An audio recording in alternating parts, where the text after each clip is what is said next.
This episode of Reply All is brought to you by Cotton Incorporated and Madewell, the women's clothing brand that believes good days start with great jeans. Madewell has teamed up with Cotton's Blue Jeans Go Green program to turn the denim from old jeans into sustainable cotton housing insulation for communities in need. And when you recycle your jeans at a Madewell store, you can get $20 off a pair of brand new jeans. To learn more, go to madewell.com /denim recycling. That's madewell.com /denim recycling.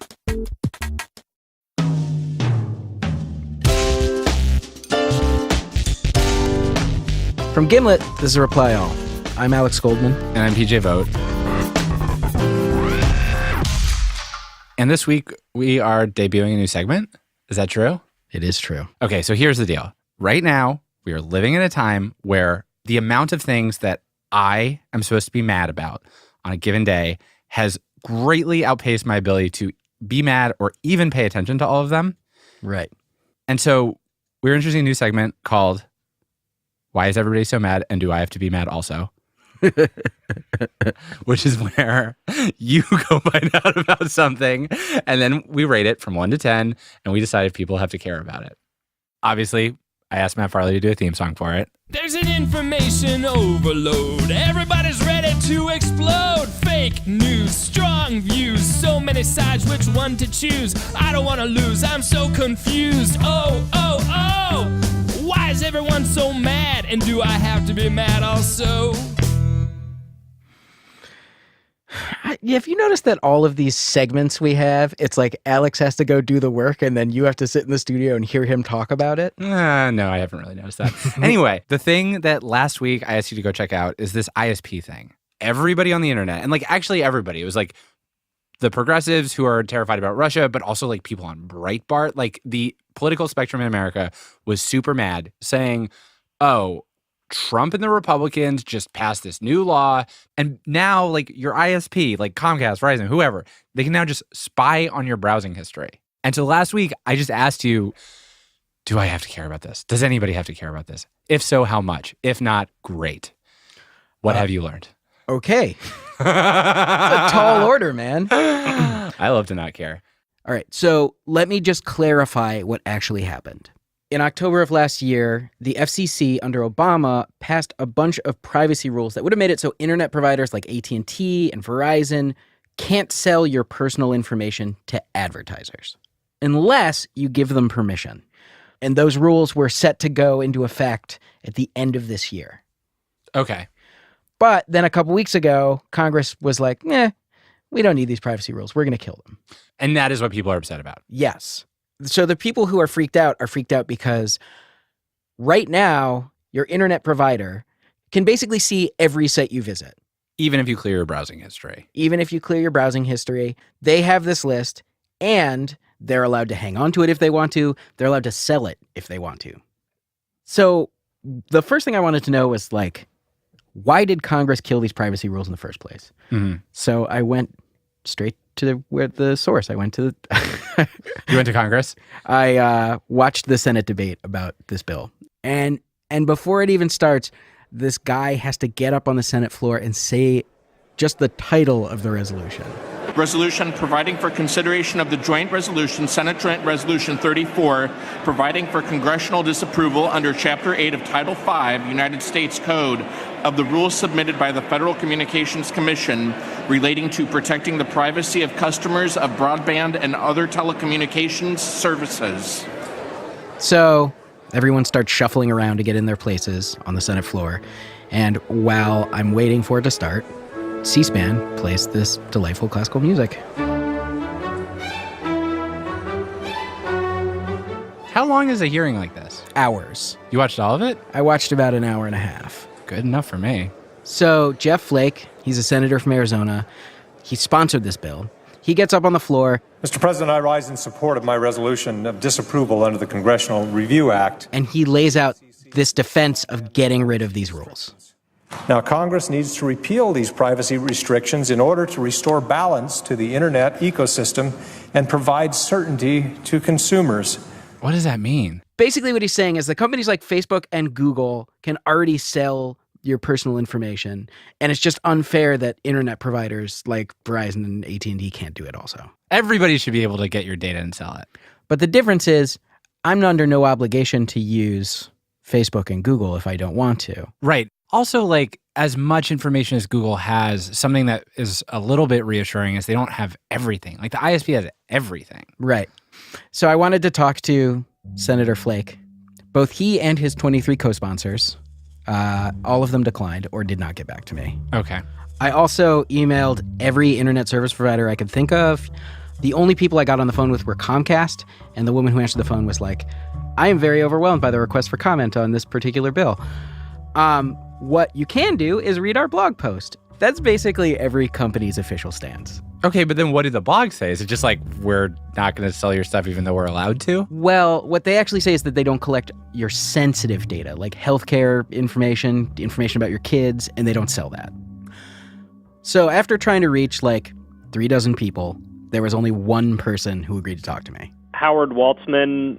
I'm the general counsel for the 21st Century Privacy Coalition. And can you tell me what the 21st Century Privacy Coalition does? We're a group that advocates on behalf of internet service providers in the privacy and data security area. So basically, it's an interest group that's funded by internet service providers. And what Howard said to me was like, look, all the Republicans did was undo rules that hadn't even taken effect yet. Preventing these rules from going into effect don't give the ISPs like new rights to do different things with your data than they already have. According to Howard, there's enough regulation already. This is totally unnecessary. In general, when you look at the internet and you look at how the internet has flourished over the last 20 plus years, I don't think the internet would have flourished in the way that it has if consumers didn't trust how their information was being handled online. But I mean, okay, I am a consumer, and I don't trust the way that my information is being handled online. I'm very paranoid about it. In as far as I know that... Do you use the internet? Very aggressively. Well, then you may be concerned about it. You may take steps to protect your information, but you're not so concerned about it that you're not using the internet.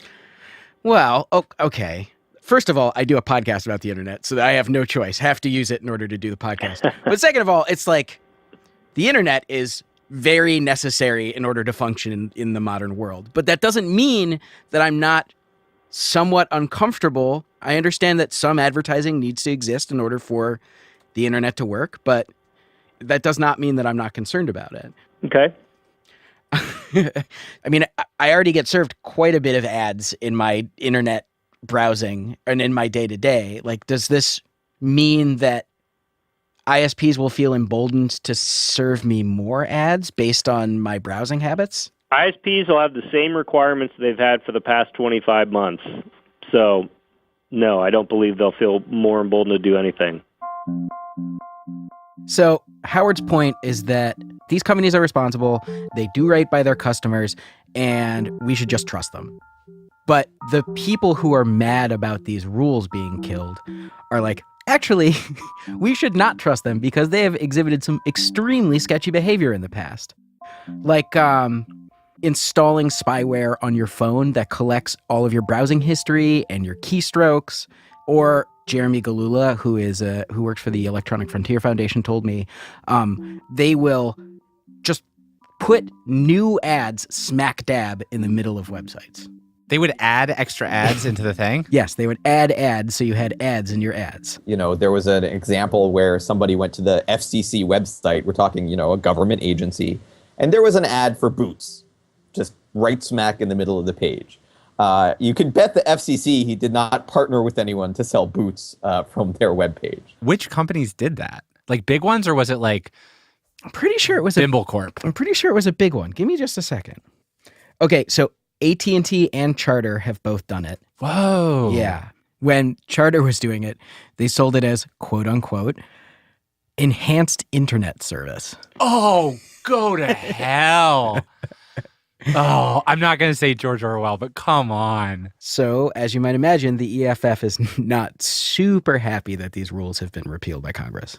And do they, not that you would have asked them this question necessarily, but like, on the scale from like, Oh, I did ask them this question. oh, really? I asked Jeremy, I said, okay, on a scale of 1 to 10, I was going to say global warming to dropping your least favorite starburst. here's what I said. I said on a scale of 1 to 10, one Orange, being by the way. 1 being your favorite blogger resigning Resigning is very from his blog. okay. 10 being the internet is shut down forever. Where does it fall? Where does this fall? I would probably call it, being honest, the internet isn't broken, but I would call it probably like a 7. A 7. Yeah. I mean, 7 or an 8. That's pretty bad. I think it's pretty bad. Yeah. Okay.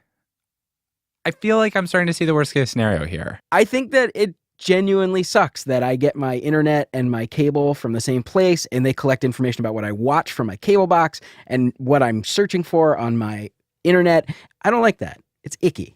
Like for you as a single human living in the world, the worst that comes of this is like you're getting served ads for something private and weird, you know, and like your wife walks in the room and she's like, oh, why are you getting so many ads for like divorce pills or whatever? And you're like, ah. Right. And I feel like the other thing actually is just what if they collect all this data on you intending to sell it and then somebody hacks them and then like hackers have your browsing history? That seems pretty unlikely, knock on wood. Why? I just think that, okay. I mean, well, it's just like every company has data breaches every month. You know what I mean? That doesn't feel that unlikely to me. okay, fair enough. And they can anonymize stuff, but like you anonymize stuff, but like things that were made anonymous often become unanonymous just through like context. Yeah. Like this person Google searches Alex Goldman a lot and lives in New Jersey. Like, you know what I mean? I don't Google search myself a lot. Yes, you do. No, I don't. Yes, you do. I Give me your don't. computer. I'm going to type in A in Google and see what the first thing that comes up is. No, I want to see. Go ahead. A, Arab News, okay. L, Alpha Bay Market. E, Alex Jones contact info. You really don't. Alex G. Whoa, man, you really don't. Alex Goldman only comes up if I search Alex G, and then it's you looking up your Wikipedia page, which I'll give you a pass on. Okay. So that's the future you're looking at, is me doing that. So, having learned all these things, where are we on the scale? 1 to 10. Do I have to care about this? I kind of feel like this is around a 4. I do think that this is going to lead to companies doing creepy new targeted advertising. Uh-huh. But if that's like the worst thing they're going to do, I feel like it's annoying. It's not life-changing. Okay. I'm not going to care about this. I'm going to keep my head in the sand. But Uh-huh. because I thought that I might be incredibly blasé about this, I convened what I like to call the panel of 4. It is 4 experts Uh-huh. that might have differing opinions. Okay. And I didn't tell any of them what I was calling them about. So first up, we have Paul Ford, who is the co-founder of the digital product studio Postlight and an old school super nerd. Hey, Paul, this is Alex Goldman. How are you? Oh, hey, I'm just about to get on a bus. Oh, okay. Go offline. On a scale of 1 to 10, how bad do you think that the FCC's privacy repeal was? Oh, boy, I was probably a 7. Adrian Chen, writer for The New Yorker. Well, I have not been following it very closely, but I would say 5. Kashmir Hill, journalist at the Gizmodo Media Group. I knew you were going to ask this. I'm going to give it a 6. And Jane McGee, retired graphic designer. On a scale of 1 to 10, Yes. how worried are you about the Trump administration's repeal of the FCC privacy regulations that took place last week? 10. Mom, you're really 10 you're really 10 worried? 10 worried means like, in my mind, if you're 10 worried, you're like staying up all night. Okay, I'm not staying up all night. All right. Are you having panic attacks? I am, but for different reasons. 8 worried? Are you losing your appetite? That'll never happen. Okay, so you're 8 worried. Why can't I be 10 worried? I think it's a bit of an overreaction. I always overreact. That's my MO. I'm totally cool with your mom being on the panel of experts. I'm not totally cool with you convening a panel of experts and then berating one of them for their answer. Look, we have a special relationship. I'm allowed to say that. But let's say, for sake of argument, you are a Jane McGee. You are very worried about this. It bums you out. All you want to do is just figure out a way that the ISPs can't actually track you. Okay, so what do you do? So there's a couple things. The first is any website that says HTTPS on it. Uh-huh. So there's two kinds of websites. Basically. Secure. Secure, which is the S. And HTTP. And, oh boy. Oh boy. HTTP. I mean, we're ostensibly a tech show, man. Ostensibly. The S websites, your ISP will be able to see you go there, but it won't be able to see you do anything there.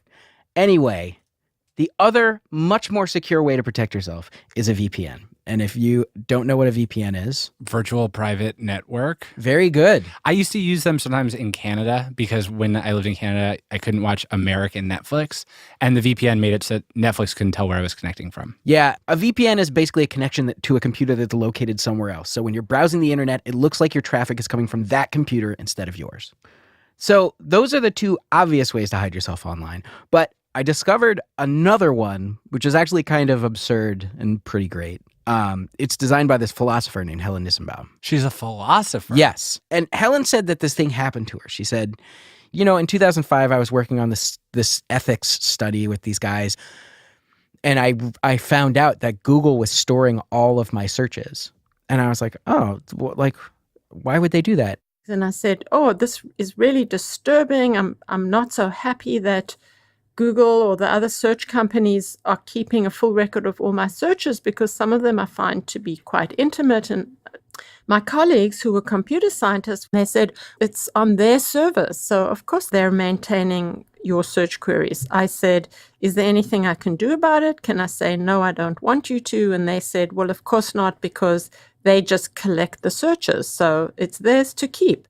It's so great because it's just like, it's almost like the same way like a joke is like a carpenter and a doctor walking to a bar. It's like these computer scientists were like, technically we're able to do this. And so of course we're going to. But she's a philosopher. She's like, but why? Yeah. So she thought about this for a while. She got really mad about it. And then she came up with this like great big idea to save privacy. So do you know what radar chaff is? Yes. It is stuff that planes shoot out so they don't get picked up on radar. Right. It's like little pieces of shrapnel that have like aluminum on them so they make a radar go crazy. Right. It's like there's planes everywhere. Right. And the program that Helen made is basically like radar chaff for the internet. It's this program called Track Me Not. What Track Me Not does is it automatically sends search queries to whichever site you have it installed in the background. So I actually installed Track Me Not on my computer, and it works for any website. So say you're on Amazon and you're looking for cat food and whatever, cat toys. Uh-huh. It will also, in the background, be doing random searches on that site. I don't even notice them. Let me see. This is a log of all this on the right-hand side, a log of all the searches it's doing in the background right now. On your computer. Yeah.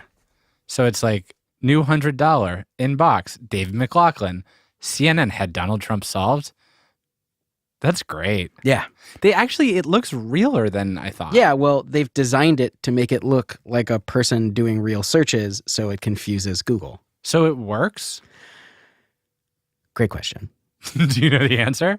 No one knows the answer. Google's not going to tell you if your Google tricking bot works. She's also worked on another plugin that's called Ad Nauseum. Uh-huh.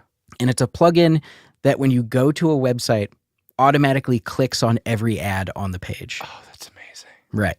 So it's like, this guy loves cars and jacuzzis and blah, blah, blah.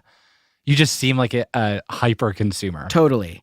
And Helen sees this as like part of a larger movement that she calls the obfuscation movement. So Ad Nauseum obfuscates you from advertisers. Track Me Not obfuscates you from places where you type in searches. And this guy, Dan Schultz, after all this stuff happened in the past couple of weeks, made this program called Internet Noise, which obfuscates you from ISPs by randomly visiting websites. I love that because I go back and forth between being cynical and not.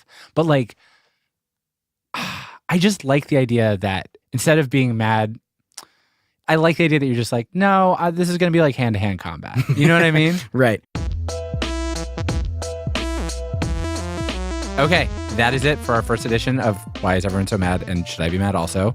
Here is where we're leaving this. 4 out of 10, according to you, Alex Goldman. If people feel upset with that, they should direct it to you, Alex Goldman. PJ agreed, though, so I think that I don't recall that. And if you're interested in like slightly anonymizing yourself, get a good VPN. Or if you want to do it in a more artistic, weird way, try Obfuscation. You can use internet noise ad nauseum and track me not. And we'll put links in the website. We'll put links in the website where you'll be tracked. Okay.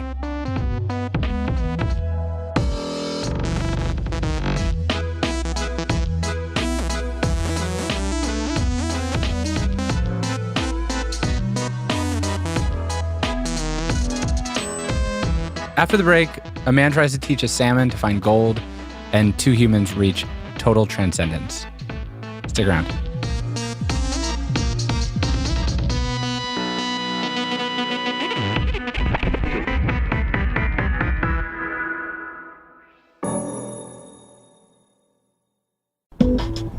This episode of Reply All is brought to you by Squarespace. Squarespace makes it easy to purchase domains and create beautiful websites, portfolios, blogs, and online stores without writing a line of code.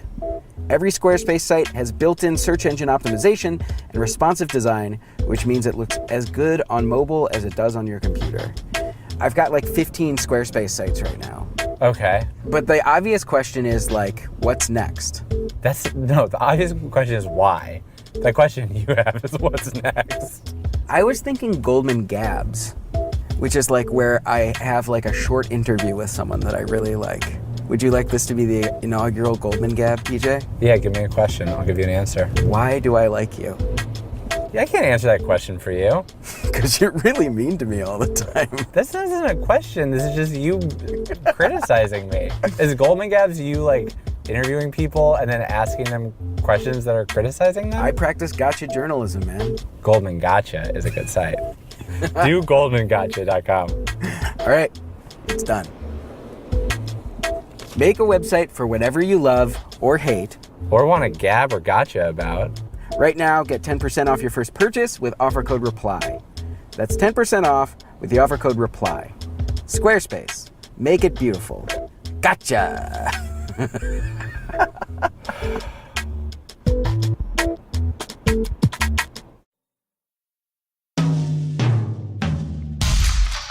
Welcome back to the show. It's April, which means everybody here at Reply All is making preparations for what for us is the biggest holiday of the year, Email Debt Forgiveness Day. As we all know, Email Debt Forgiveness Day is April 30th. It's the one day of the year where if there is someone who you were supposed to email and you didn't because you felt anxious and you let it go on too long, and then before you knew it, too much time had passed to really say anything, Email Debt Forgiveness Day is the day where you're allowed to just email that person as if no time has passed at all. It is an opportunity to free ourselves from doubt and regret. And as we talked about at the show, we realized that there was one person who really needs Email Debt Forgiveness Day. And that person is also one of our show's editors, Mr. Jorge Just.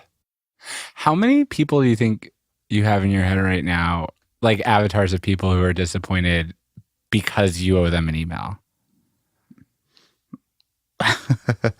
If I start to think about them, like it gets crowded. Yeah. Oh, yeah. You know those photographs of Woodstock?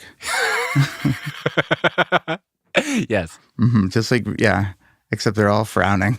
And they're not enjoying peace, love, and music. Mm-mm. Yeah, they're like covered in mud and they haven't eaten in 3 days and they're angry about it. There's this one person in particular who Jorge felt really bad about. His friend Chris Collin. Chris is a journalist. He's a professional writer, which means that normally he is completely capable of writing his own emails. But at a party a while ago, Jorge and Chris made this weird bargain where Jorge agreed to write 2 emails on Chris's behalf for Chris. But Jorge didn't do it. He didn't do it the next day. He didn't do it the next week, the next month. And pretty soon a year had passed. And in that year, Jorge has been feeling really terrible.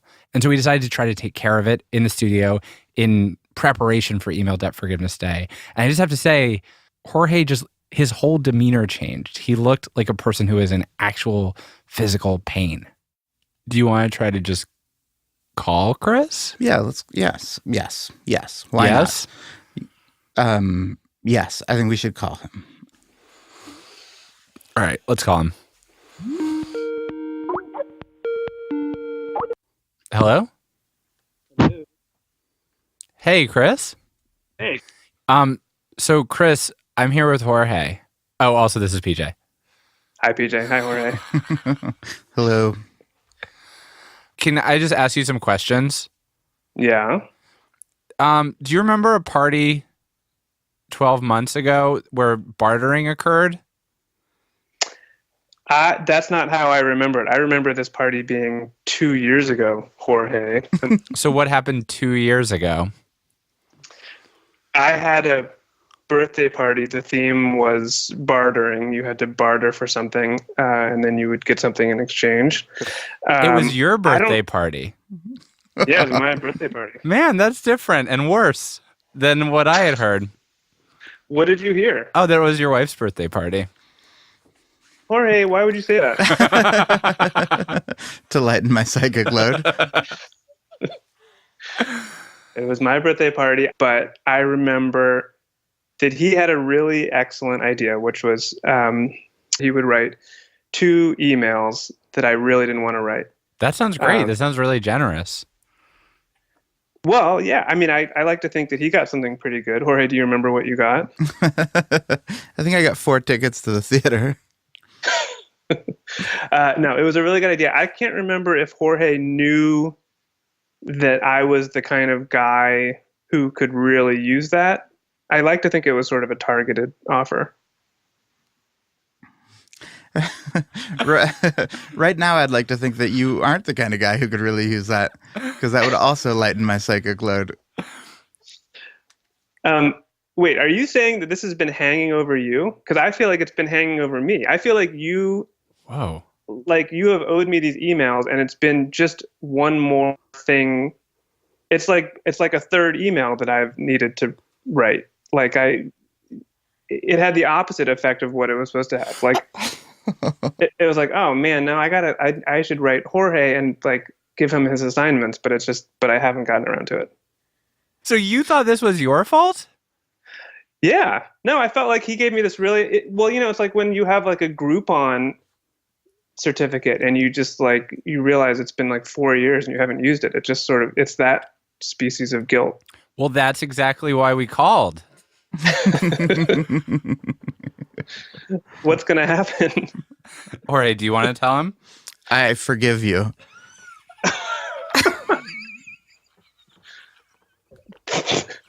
Wait a second. I don't think it's like a thing where you forgive me.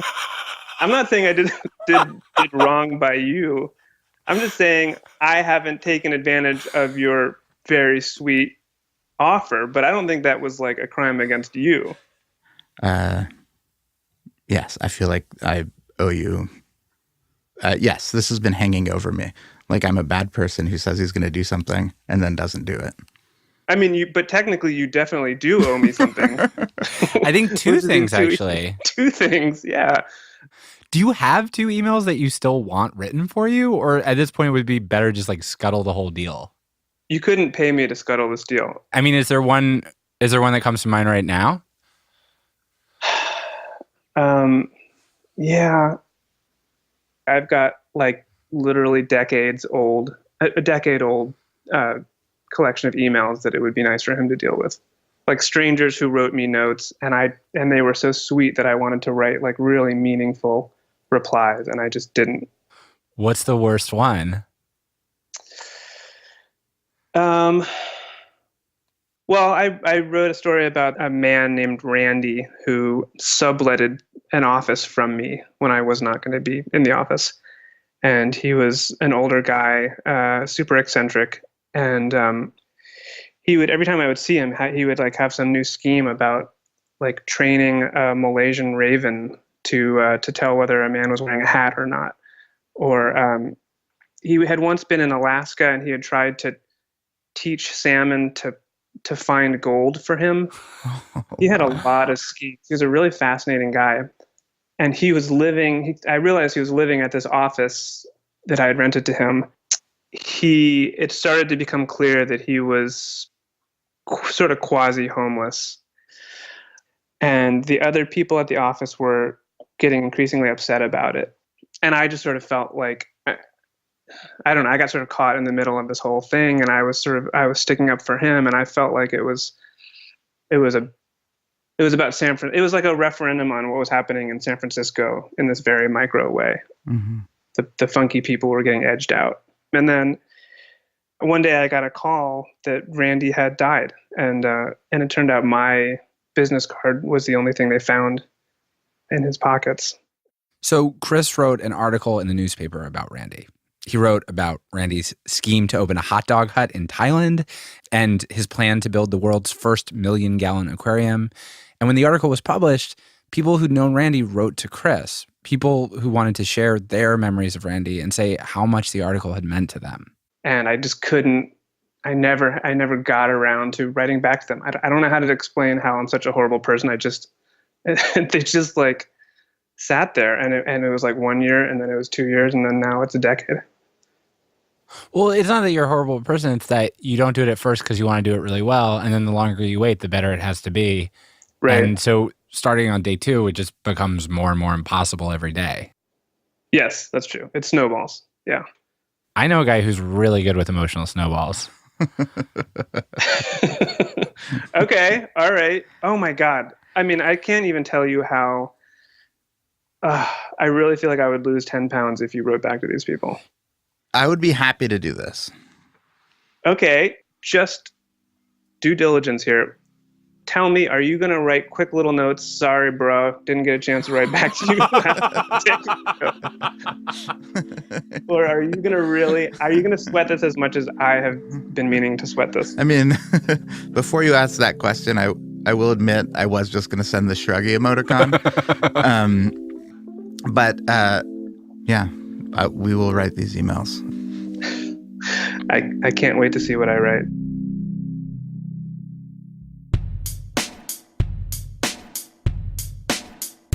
So that conversation was Monday.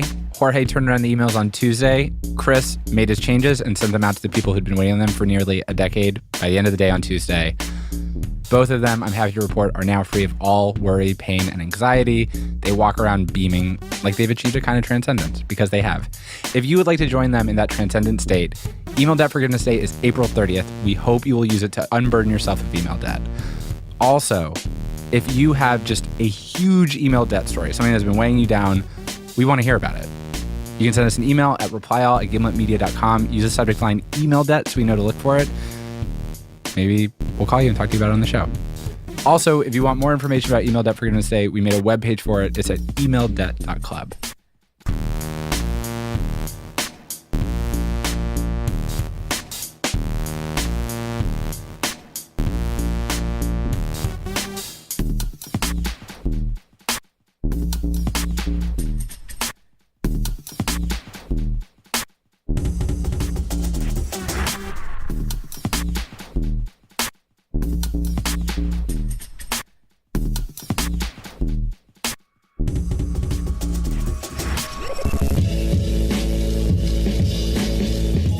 Reply All is hosted by me, PJ Vogt, and Alex Goldman. Our show is produced by Shruti Pinmaneni, Fia Benin, Chloe Persinos, and Damiano Marchetti. Production assistance from Sharina Ong. We're edited by Tim Howard and Jorge Just. We were mixed by Rick Kwan. Special thanks to Dylan Moss and Emily Kennedy. Our theme music is by the Mysterious Breakmaster Cylinder. Our ad music is by Bill Buildings. And our theme song for our new segment, Why Is Everybody So Mad and Do I Have to Be Mad, also is written by Matt Farley, as many of our best songs are.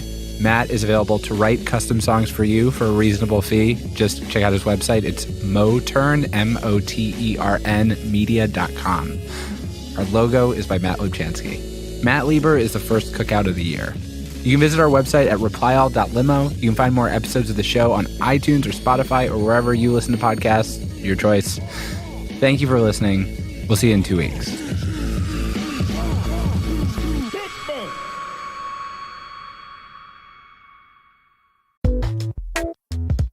Thanks to our sponsor, Squarespace.